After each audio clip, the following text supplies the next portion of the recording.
Oi, gente, tudo bem com vocês? Para quem não me conhece, me chamo João Paulo, sou um dos professores da disciplina de Química do Coronavest.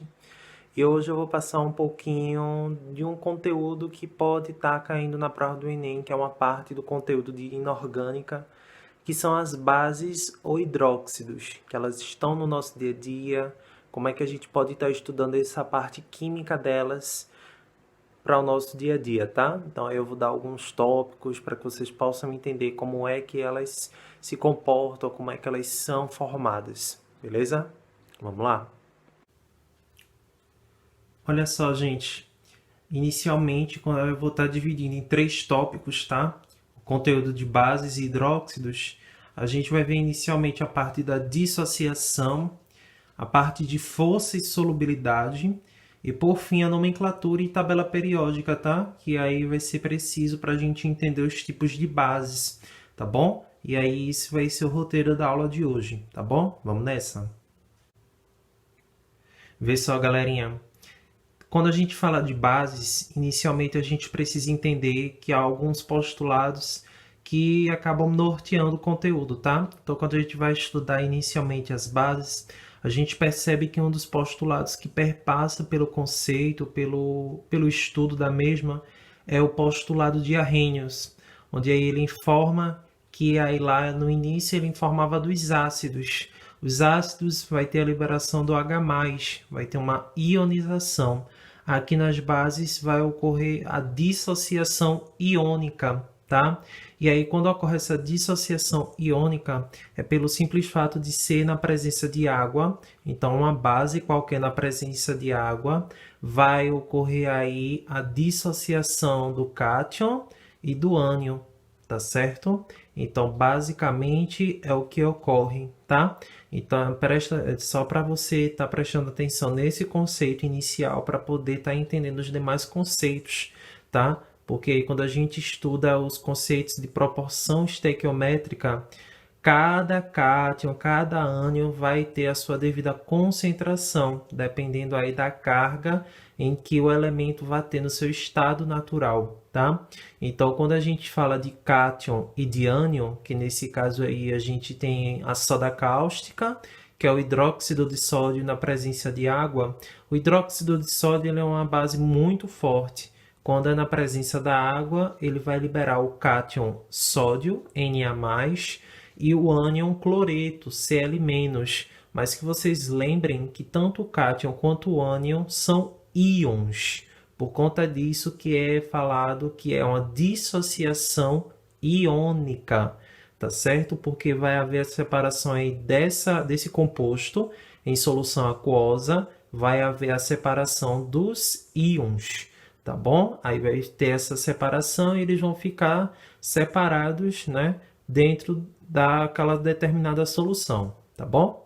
Vamos para o próximo tópico agora? Então, gente, vê só. Para a gente iniciar a nomenclatura de bases, a gente precisa entender o número de oxidação, tá? Que aí a gente vê que na tabela periódica vai haver número de oxidação que é fixo e variável, tá? Então, se tratando dos metais, a gente vai ter NOx para metais fixos e NOx para os metais, que aí vai ser o NOx variável, tá? Então, iniciando pelo NOx fixo aí do teu lado esquerdo, tu vai ver aí que eu listei alguns, tá?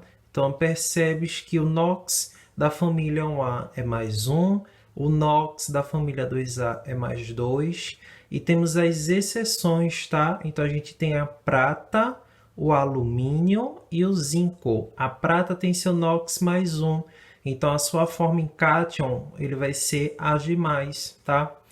Se tratando do alumínio, o NOx do alumínio é +3, então vai ser Al3+.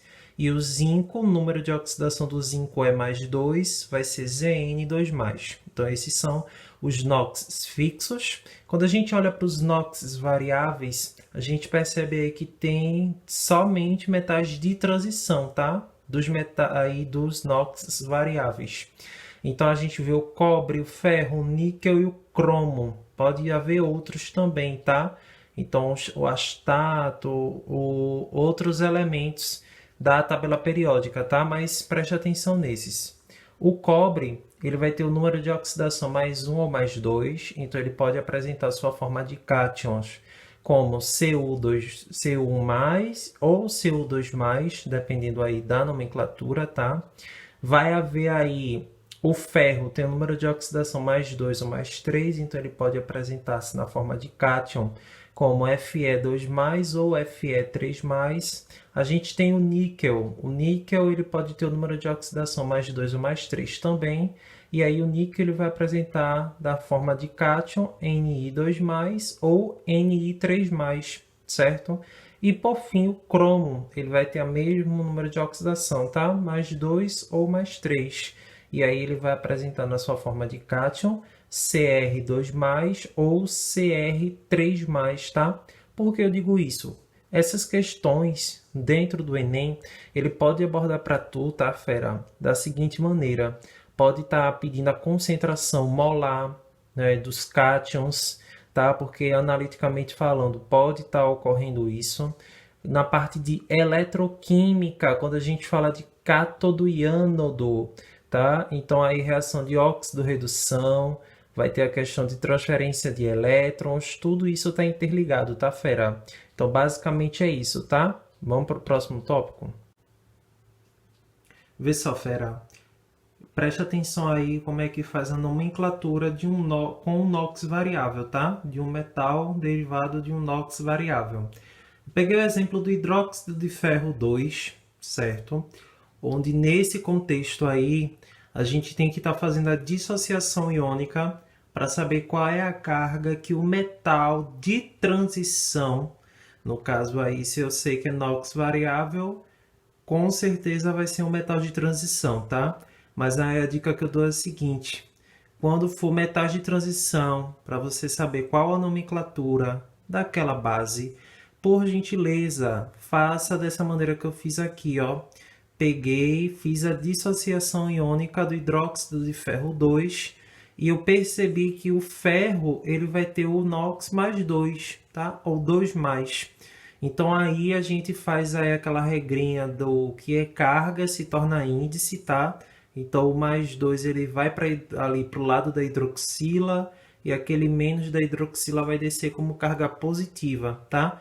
Então aí se você perceber, eu coloquei embaixo, eu coloquei o nome hidróxido de ferro 2 ou hidróxido ferroso. Por quê? Presta atenção, fera, vê só.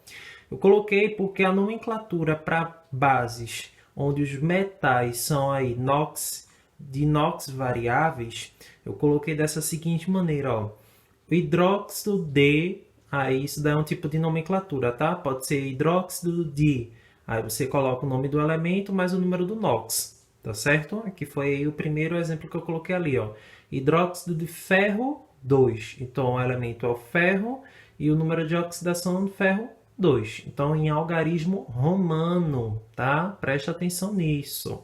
E embaixo eu coloquei a nomenclatura que é a mais usual, hidróxido, quando o número de oxidação daquele metal ali, quando é um metal de carga variável, então ele vai ter basicamente o NOx maior ou menor. Quando o NOx for maior, a terminação vai ser o ICO, e quando o NOx for menor, a terminação vai ser OSO. Então, se por exemplo fosse lá, em vez de ser Fe2+, fosse Fe3+, basicamente seria hidróxido férrico, tá?